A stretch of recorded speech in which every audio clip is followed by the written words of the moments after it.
Hello, everybody. Can everybody see me? Okay. I'm gonna speak like this, like it's like a R&B microphone thing, but I just want to make sure everybody hears me. Thank you, everybody, so much for coming out here today.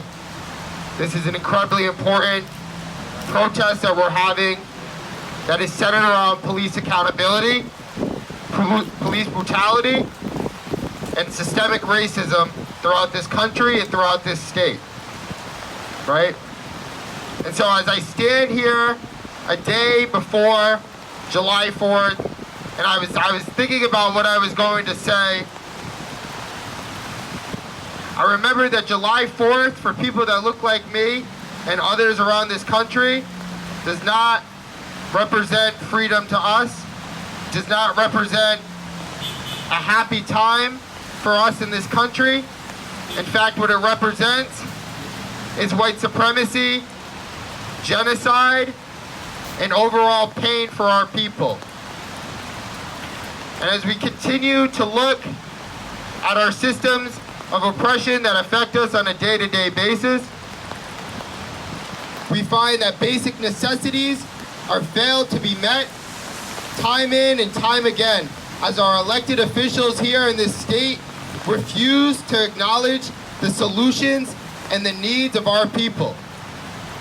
Those solutions look like healthcare, those solutions look like shelter, those solutions look like an educational system that doesn't create a school-to-prison pipeline.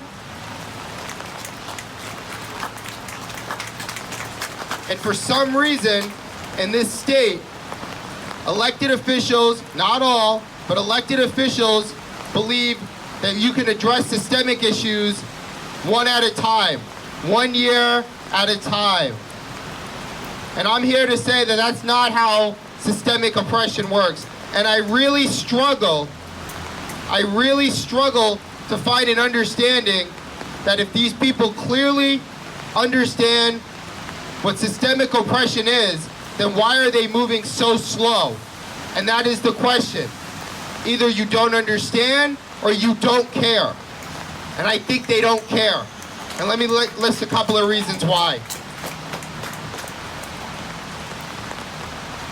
Throughout this year, one of the main focuses have been mental health resources, providing people with resources that are not a part of the police.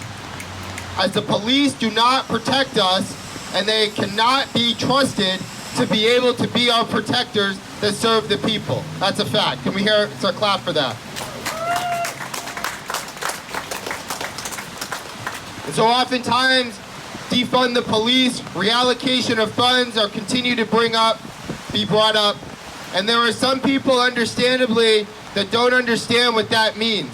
And I gladly want to be able to answer some of the questions. Defunding the police means being able to reallocate resources in areas that have been deprived for over 100 years in our community.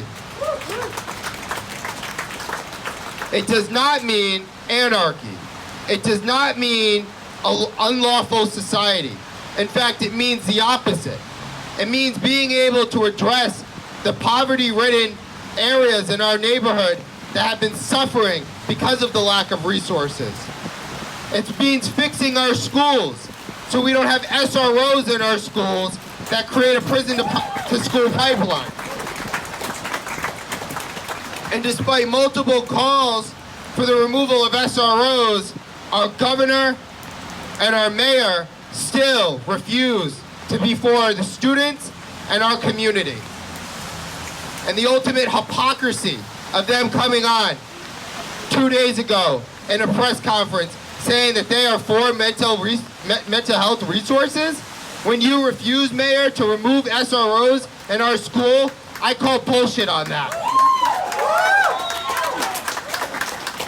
And I apologize for the language, but it is truly frustrating when time in and time after again, and thousands of people have protested in the streets, even going back to this summer, that there is still no tangible action that has been taken to end systemic racism in this state.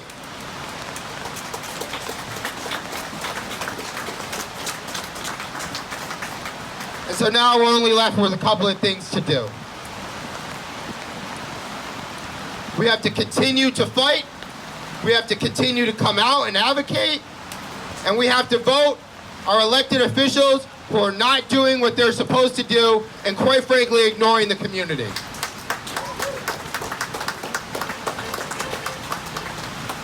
We must be able to reallocate funds to our community, defund the police. As I mentioned before, defunding the police does not mean anarchy. It means the exact opposite.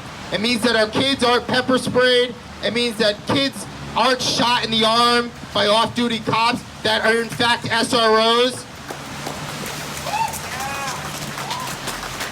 And I apologize for going on, but I think it's funny that somebody like Governor Dan McKee says that SROs need to stay when these same SROs are shooting kids in the arm. I think it's funny that the worst thing that Mayor Elorza could address is bad language and not pepper spraying one-year-olds. I think the refusal of our elected officials in high places, such as leadership in the General Assembly, not even to pass a Police Accountability Act, is ridiculous. And after this summer's protest in which all of them came out and said Black Lives Matter, you failed us. You failed our community. You failed the wishes of the community for a better state. And now this is what happens, because systemic issues continue. They aren't one-offs. They continue. They will continue to happen until change is needed. I just want to say that we have a great couple of speakers coming up next, and I want to give them the platform that they deserve. Thank you, everybody.